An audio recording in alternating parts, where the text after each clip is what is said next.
Dessous, il y en a un qui se met. Ouais, mais je sais pas. Et des fois, changer les billets, c'est pas mal. Du coup, je vous montre la collerette dont je vous ai parlé il y a 2 semaines que Flo a fait. Donc elle a rajouté un point picot en haut et en bas.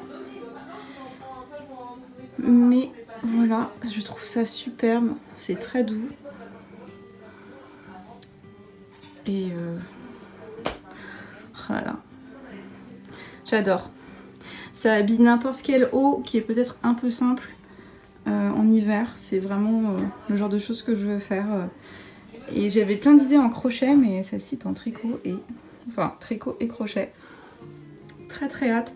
Je vais lui demander le nom et vous partager le lien en bas. Film. Alors, bon, il me reste 2 rangs.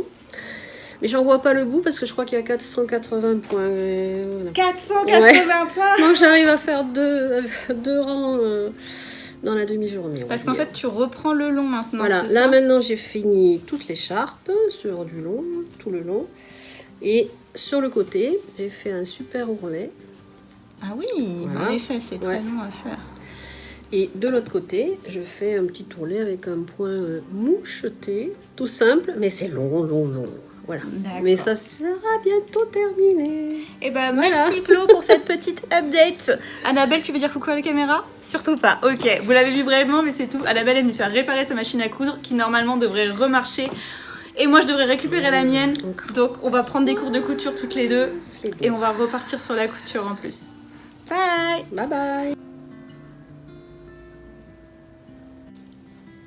On est vendredi matin. Et hier, comme vous avez vu, j'étais chez Flo. Et elle m'a fait un cadeau. Mais alors, elle m'a fait des cadeaux. Mais il y en a qui vont avec cette chaîne, donc je vais vous montrer.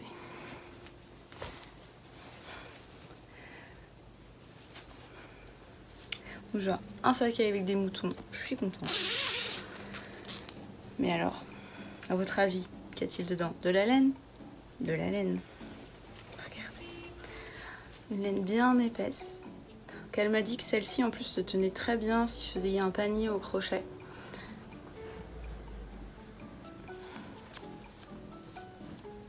Cette laine là. Donc c'est pure laine de Normandie, laine à l'ouest. Hein. Ils sont à l'essai dans la Manche. Voilà, je cherchais le logo. J'adore leur logo. Tu peux faire un focus sur le logo, s'il te plaît? Non, bon. C'est de la fingering, donc elle fait 100 grammes, elle fait 390 mètres. Elle se tricote en 2,5 ou 3. Oh là là. Et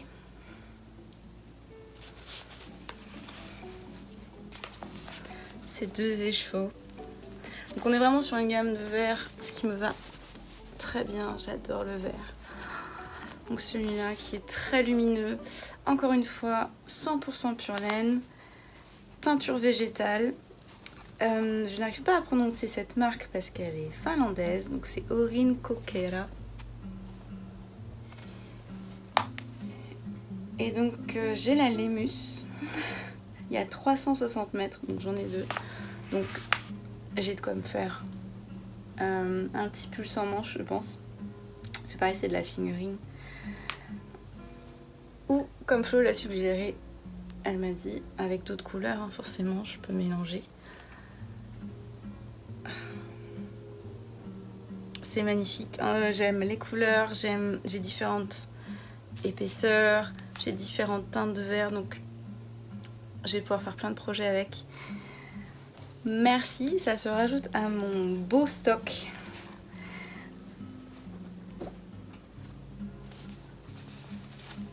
Pour l'instant, je laisse là, mais je vais leur trouver une place dans mon stock.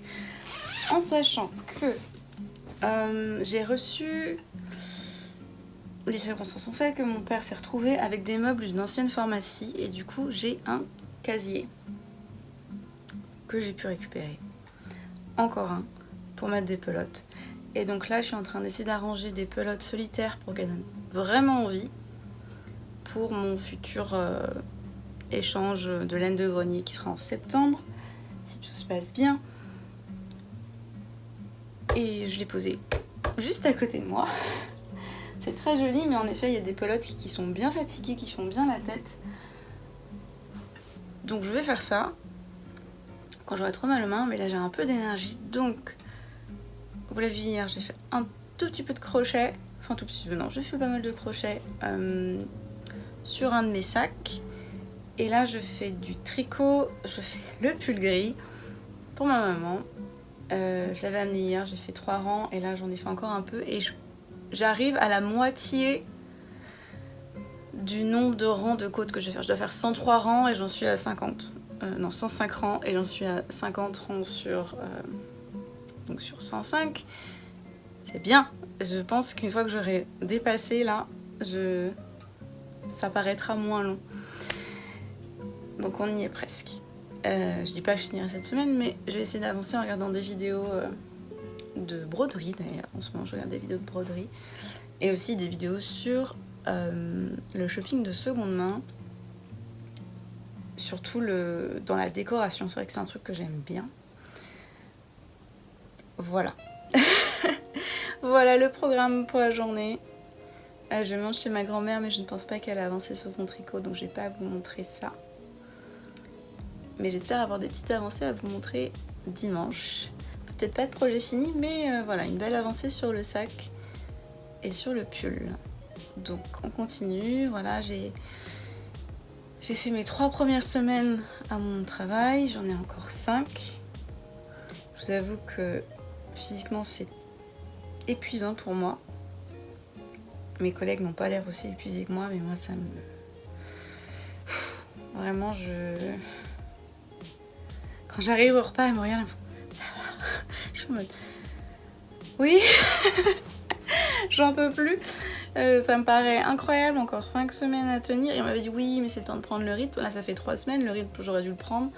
J'ai l'impression que je suis de plus en plus fatiguée.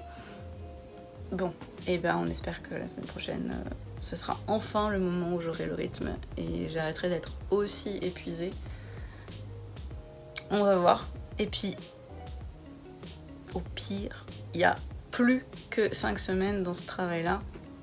Je n'y repostulerai pas. De toute façon, je pense pas qu'ils aient un poste après. Mais si il y avait quelque chose de similaire ailleurs, je sais que du coup, c'est pas pour moi. Je vous en dirai plus quand je l'aurai fini. J'attends d'avoir fini pour vous dire vraiment l'intitulé et tout, parce que bah, on est sur internet. Donc on sait jamais. Mais voilà. Allez, je vais bosser.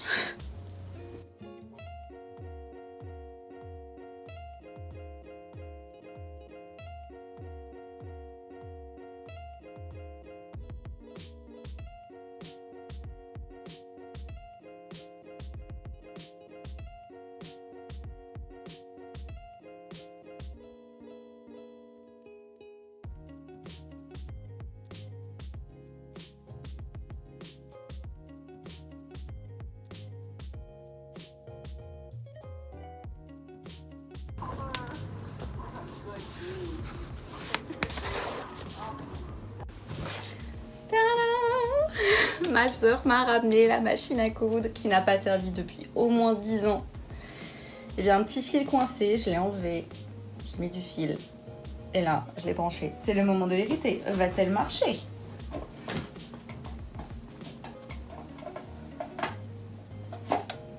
Peut-être si j'appuie sur on.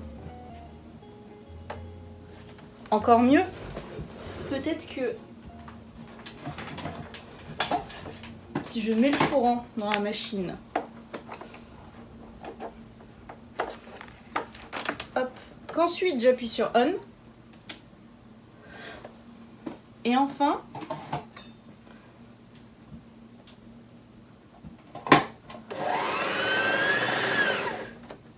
ok, donc elle est en mode, pourtant elle est sur A.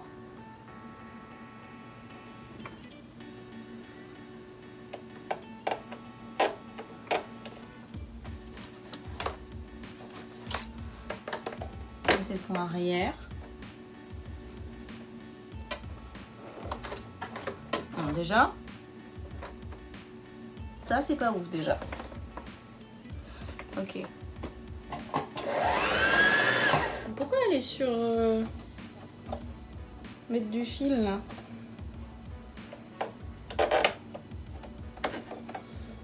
Ok, ça c'est pour le point, mais du coup...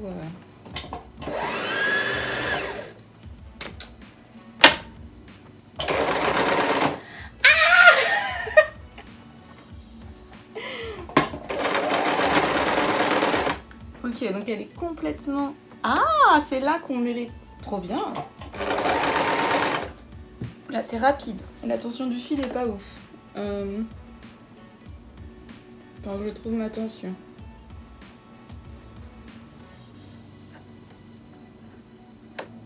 Ouais. Je trouve un autre bout de tissu.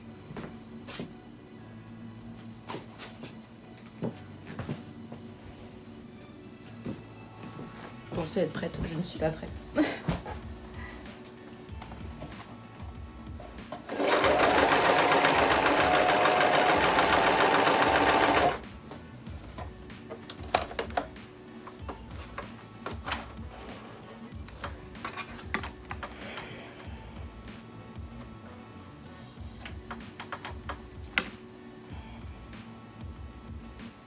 Mon fil est un peu trop serré. Après, j'ai cousu sur du jersey, donc forcément... Oh, là, les points sont bien. J'ai une machine à coudre.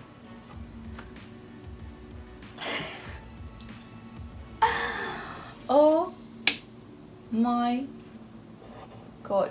I'm so happy. Et c'est l'heure du récap de la semaine. Une semaine toute simple où j'ai travaillé à nouveau sur le pull gris. Et oh non, non, non. Viens là. J'en suis là. J'en suis à 67 rangs sur 150 de côte. On a dépassé... Non, sur 105 rangs. Voilà. Donc j'ai dépassé la moitié. J'ai mes notes quelque part. Ça aide psychologiquement de se dire que j'ai dépassé la moitié. Donc je vais continuer tranquillement sur ce projet. Je ne sais pas pourquoi, cette pelote adore sauter hors de mon sac. Vraiment, hier j'ai monté les escaliers, la pelote était 3 étages plus bas. Une fois dans la rue, elle est tombée.